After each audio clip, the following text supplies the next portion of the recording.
British woman faces 60 years in jail after bringing 2 suitcases of cocaine back from Mexico thinking it was cash. She was on holiday with 2 British men who convinced her to take the suitcases back for them. Red flag right there.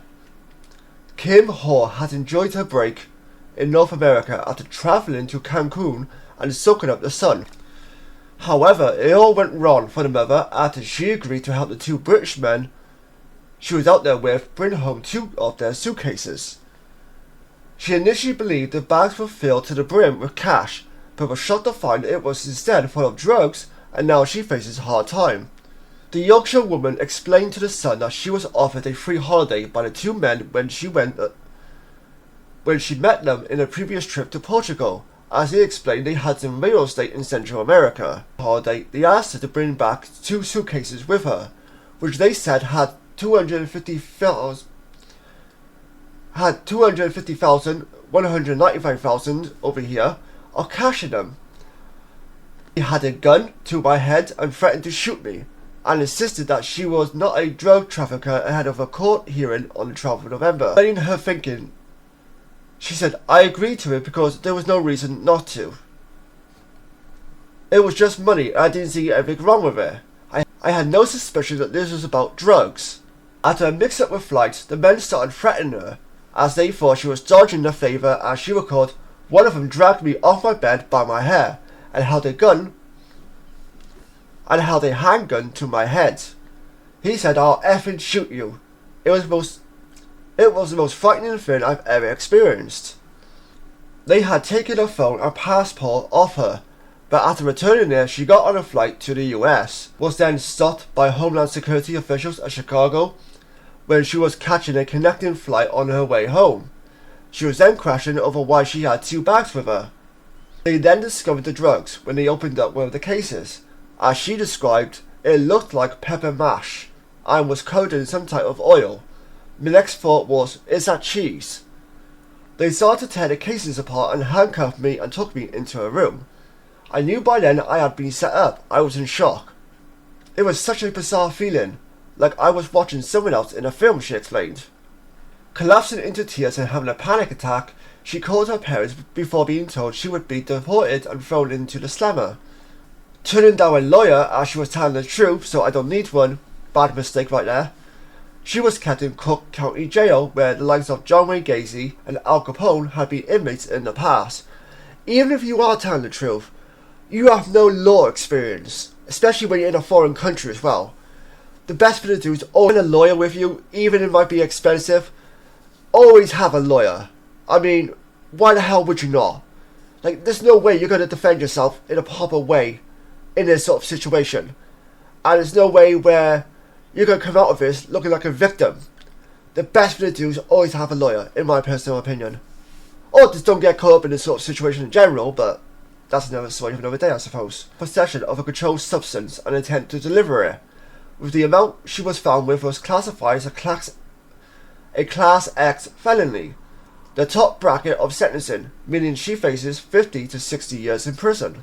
Whenever this article was posted, I suppose. The trial date is expected to be set. The Brit is on house arrest and is allowed out 2 days a week, a belt with 2 electronic tags. She was diagnosed with bipolar disorder with her psychologist suggesting that she was in a manic episode when she agreed to take the suitcases. You definitely have impaired thinking because of it, and don't really see the consequences of something bad about to happen, the Brit explained. There's no way I could have knowingly transported drugs in any way, shape or form. Her father, John, was there with her and criticised the government for not helping, as he said, "We phoned and I eventually got put through to a support team.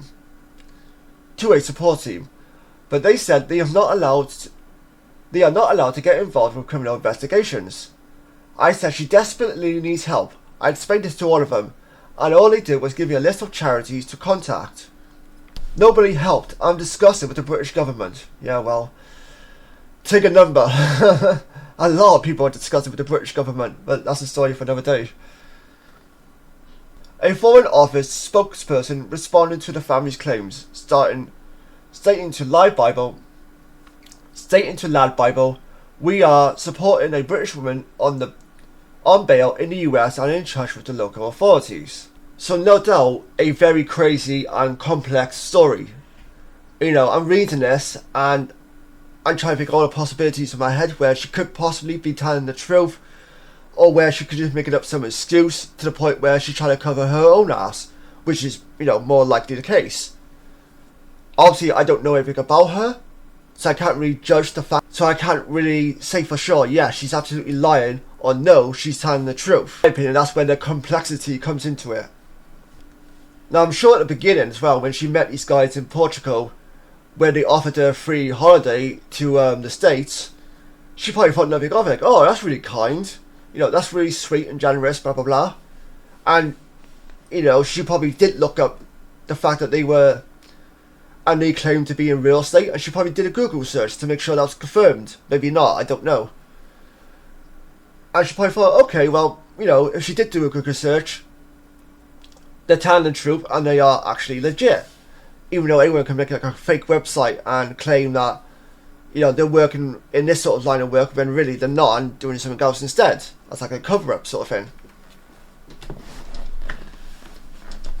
But even me, I'm like, yeah, I still would not accept a free holiday from these random people.